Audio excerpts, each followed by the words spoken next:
seconds away on Studio 5. We lift up the one name, God, that's above every other name. Gathering together at the National Mall to push the reset button. And everybody make some crazy noise right now!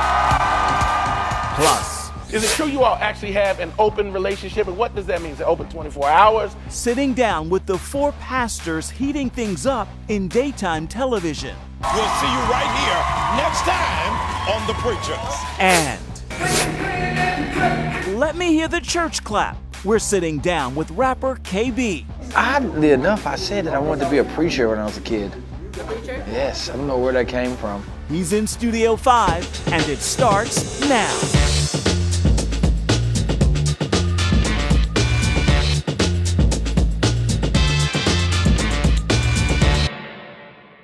I want to ask you right now that you join me to affirm the power of God's word in our lives.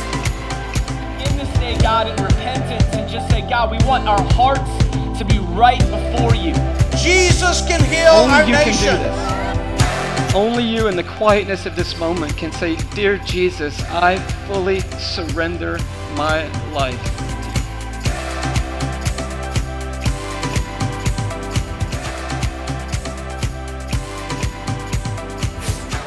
Those are just a few snapshots of our recent visit to our nation's capital to join a million others for Together 2016. We have a full report coming up in just a matter of moments. Welcome to the show, and thank you so much for your company. Before we take you Together 2016, let's get a wrap of the biggest stories and headlines in the world of inspiring entertainment news. This is the week's top 5 from Studio 5. At number 5. We're still alive right now. We don't know if we're going to be when we get back, but here we go. Going inside war. I was in Afghanistan embedded with the U.S. Army for 4 months, and I came back with 700 hours of footage. Ricky Schroeder teams up with DirecTV to bring audiences real helmet cam footage, real stories, and real battle. It's called My Fighting Season. I see him. Taking contact now. There's Taliban in there. At number 4.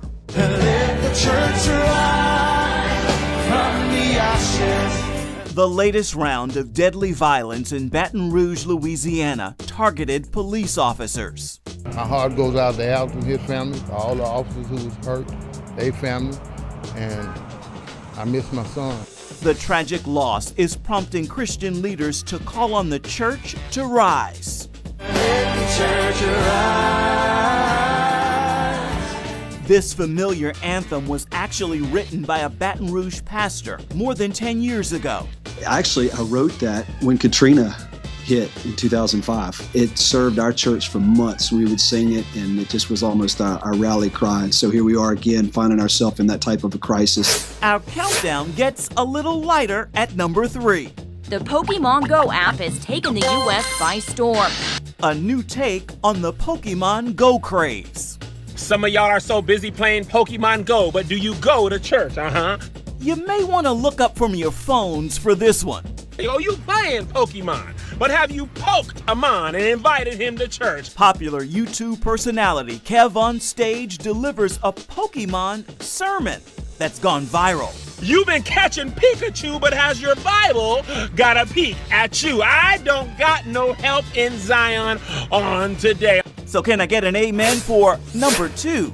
I never really thought of it as Down syndrome. I thought it was up syndrome. And they sort of just laughed. Your first look at the heartwarming series Born This Way, back for season 2 on the A&E network. We have to just stick together and stay together and be the person that we are, because that's what God made us to be. It premieres July 26th. And at number 1, America mourns a comedic giant in television and film. Sunday, Monday, happy days. Hey, observe. From Happy Days to Laverne and Shirley. There was only one fair way to settle this. Fine by me. Hollywood legend Gary Marshall created some of TV's most popular shows in the 1970s and 80s, and went on to direct countless critically acclaimed films. His first big screen blockbuster, Pretty Woman, starring Julia Roberts and Richard Gere. We have a common thing now, Julia and I. We both like to go home. Marshall died Tuesday at age 81. The National Mall saw one man's vision come to life when 1 million people from all over the country came together to fix their eyes and hearts on one thing: the love of a Savior, Jesus Christ. Together 2016 was a dream birthed inside Nick Hall while he was just a college student on fire for Christ. Studio 5 was there to bring you an up-close look at all the action. Lord, let us be like Jesus. Let us lead courageously, stepping out and standing up for those, God, who cannot stand up for themselves. Saturday temperatures quickly climbed above 90 degrees here in Washington, D.C. But the steamy weather didn't keep hundreds of thousands from answering the call to come to the National Mall, to stand together, worship together, and pray together. This isn't about perfect people gathering. This is about imperfect people, and we're all gathering to seek the perfect one. There's only one answer. It's Jesus. We want our hearts to be right before you. Nick Hall is the man behind this massive event called Together 2016.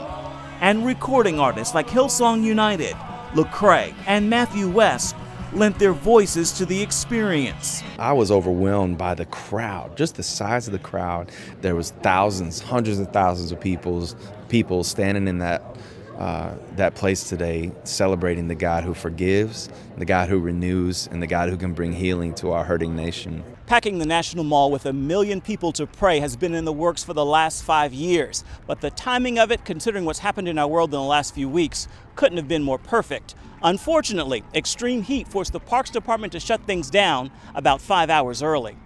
That decision came after hundreds had to be treated for heat-related illnesses. I love that we're together. It's good to see a glimpse of what heaven might be like one day. This is just a glimpse, but when it comes down to it, we got it at one point, whether it's at 9 o'clock or now, be ready to walk out of here and live it out.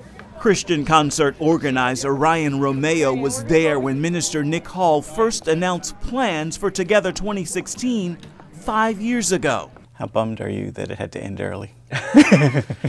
Oh, it's heartbreaking. Yeah, it's 5 years of them planning that.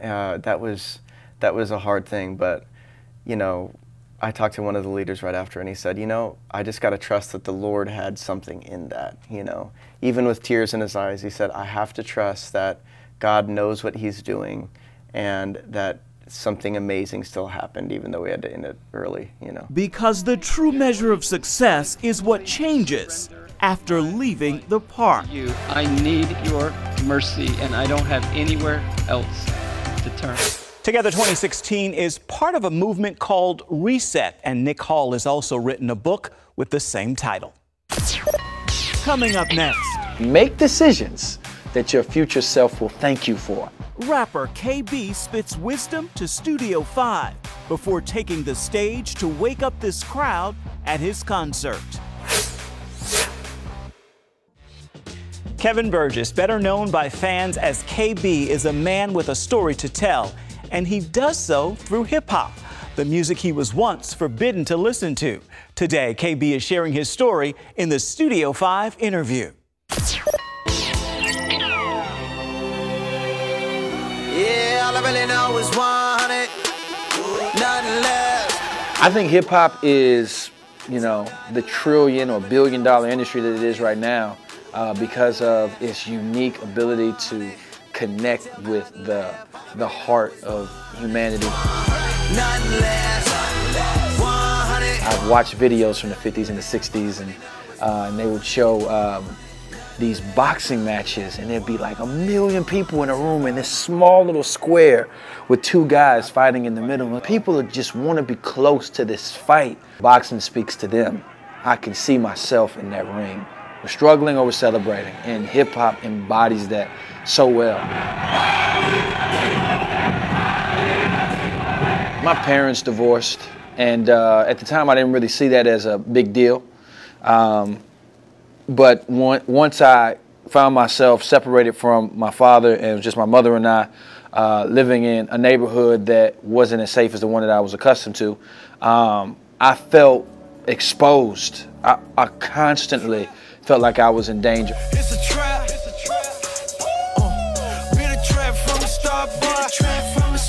that feeling of danger continually, it weighs on you. It wasn't until I had an encounter with the one who made me, actually through hip-hop music, that I figured out that it was clear to me that to not be cool with God is a good reason to feel unsafe. And everything that I'm going through really is just a testament of that reality. But to be cool with Him, to know Him, to walk with Him, to love Him, actually is a reason to never feel unsafe, because you are protected no matter what comes your way.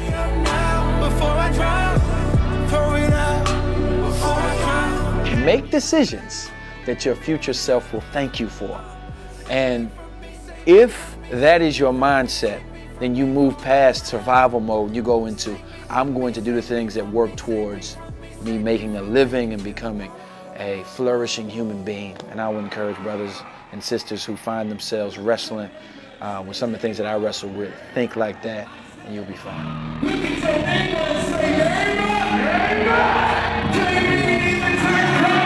There's a whole lot of talk of that which involves your soul in our concerts. Contrary to what some may think, this isn't just cute religion stuff for us. I want people to walk away having sort of gotten a moment away from the way things are normally going down. I think the way things normally go down on a Friday night, they got this other world, like almost alien experience. Be sure to check out KB's album, Tomorrow We Live, wherever music is sold. Still to come here on Studio 5. Sitting down with the hosts of The Preachers. You are not going to be preached to. We're going to talk with you. Let us have a great day. Give hope and healing to everybody watching. In your name we pray. Amen. Amen. This is what a daytime talk show looks like when 4 megachurch pastors team up as hosts, and one of the creators of The View signs on as executive producer. Let go of what you think a preacher is. If you've been hurt by preachers or by church. Just 1 week in, this show is making waves and headlines. Here's a subject that I thought my fellow preachers would find very interesting. The two of you have a podcast called Monique and Sydney's Open Relationship. Yes. Is it true you all actually have an open relationship? And what does that mean? Is it open 24 hours? And that's just a glimpse of what's in store on the Fox television show. We'll see you right here next time on The Preachers. And joining us now in Studio 5 are John Gray, Dr. E. Dewey Smith, Dr. Jamal Bryant, and Orrick Quick. Now, gentlemen, we know you all have very busy schedules. Why add a talk show to your plate?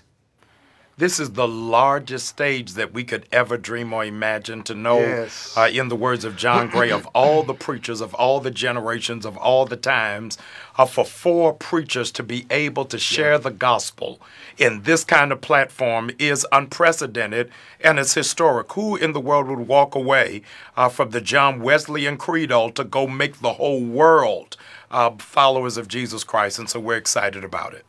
We all know preachers, especially black preachers, have a reputation for being a little long-winded. How tough is it for you guys with 4 at the table? Well, I think that's a bit of a generalization. I'll tell you this. For me, Ephraim, I'm a pastor at Lakewood Church in Houston.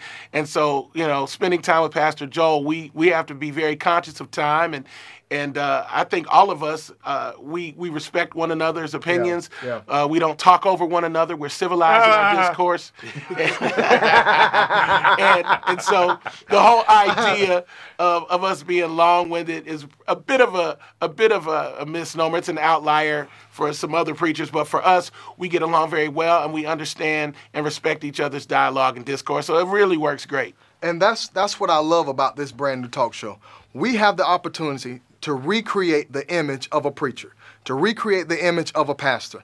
That's our job, to show you what preachers are really about. But Ephraim, here's the mind-blowing thing, is that they've given us a challenge at the end of every show to give a 90-second sermon. So even to speak to your question or even the assumption, can we in fact do it in a quick soundbite, 90 seconds of preaching? And so this is a challenge to every seminarian, every pastor, every Sunday school teacher. Can you do it in 90 seconds? So what's the toughest part of going from pulpit to talk show panel? I think the toughest part is that when you're in a pulpit, your audience is a little more refined and defined. And when you're speaking on this type of platform, you're dealing with the global audience. And so the awareness that everybody who's in my demographic may not agree with what I agree with. And so the message has to be broad enough and the principles broad enough to touch the whole world versus my own segregated context. And so being cognizant that people from all walks of life, all dogmas, all faiths, all denominations are watching, people of faith and people of no faith at all. So how do we present a message of hope that can inspire the world regardless of context? That's a challenge for me personally. One of the greatest challenges I've had is finding a way to preach without referencing Scripture. And I had to pull back an old adage. One of the senior citizens told me when I first started preaching, I'd rather see a sermon than hear one any day. That's right. And so we try every day for 1 hour to model the Word of God, even when we don't cite the reference. What do you think will be the biggest surprise for people watching this show? The hope. Yeah. For too long, the word preachers has been synonymous with dogma and judgmental attitudes towards people who don't share like-minded ideas about faith. And what we get to do is not point fingers at individuals, but hold hands out to individuals to create a safe atmosphere for dialogue and healthy discourse. Talking about pop culture, sports, politics, philosophy, entertainment, special guests, celebrity guests, but also not being blind to the social justice issues of the day. The tragic deaths of Alton Sterling and Philando Castile and the deaths of 5 police officers in Dallas. We talk about those things, but we bring with us the spiritual foundation and a daily dose of hope. This is what the Bible says. Christ in us is the hope of the world. And we make no bones about that. Everyone else is proud about their stance. We're proud about ours as well. And we don't bicker. We don't talk over each other. We don't bicker. We actually like each other. We actually like making fun of each other. Absolutely. And so we give each other space. We respect each other's voice. But we're going to have a whole lot of fun. I think that's going to be the shock on this show. A lot of fun. A lot of fun. And one of the things that I love about the show is that inspiration fights temptation. Because of so many different things that's going on in this world, so many people are going to be tempted to do a lot of things that are just not godly or doing things that's just not morally right. And what I love about us is that we're going to be able to come from different point of views. He's going to have an audience. I'm going to have an audience. They're going to have an audience. And we're going to be able to reach the whole United States across the whole board and really inspire people to live better lives that they've ever lived in their entire life. So that's what I love about this show. We get to encourage people on a daily basis. We have to get you up out of the bed, or hopefully you're up out of the bed by that time anyway. But we get to encourage people every single day, and that's what I love about this show. And who are some of the guests we can look forward to seeing on your show? Well, we've got Sherry Shepherd. We've got Academy Award winner Monique, her husband Sidney Hicks. We've got 3 young ladies who literally created their own religious observance around the cannabis plant, and they're called the Weed Nuns. And so we've got Nile DeMarco, the first deaf individual to win Dancing with the Stars. We've got Omarosa, conservative political pundit Ann Coulter. You name it, we have them. We didn't just want to have one type of guest. We wanted people that would challenge us and would create, some diverse dialogue. And sometimes tension is necessary. And we're not afraid of that. We don't back down from that. The show's going to be very interesting. You're not going to want to turn it away. That's for sure. Will we be playing any games? We got a spelling bee. We got a spelling bee where Dr. Bryant and Duke University, Morehouse College, and of course, Dr. E. Dewey Smith, another Morehouse College grad, and in Payne Theological in Dayton. These are credentialed men, and they go up against a 7-year-old second grader in a spelling bee. You got to watch what happens. Oh, gosh. So we got games for you. Absolutely. A lot of fun. Thank you so much for being with us. Thank you, Ephraim. You can catch the show The Preachers on Fox Network. Check your local listings for when it airs. Still ahead. My whole life, and people don't know because I'm so crazy, My whole life, I believe, is by divine order. The funny and talented Kym Whitley is here to show you why you'll want to keep watching Studio 5 next week. Welcome back to Studio 5. Brace yourselves. We're in store for laughter on our next show. May I remind you that I told you to go tell Gabby how you feel. Actress and comedian Kym Whitley shares how she went from classroom to comedy stage and motherhood, and the laughter on the journey. I knew I was funny the first time I got a check. The first time I got paid for it, I was like, I must be funny. That's next week and just in time for another season of Young and Hungry. As for this week, I'm giving the final word to a man who made a name for himself in the music world as Malice. Today, Gene Thornton is better known as No Malice, and even the name change is proof of God's transformative power. I wanted so bad to be like everyone else, that seemed like they were so at home and they were where they were supposed to be and in their purpose.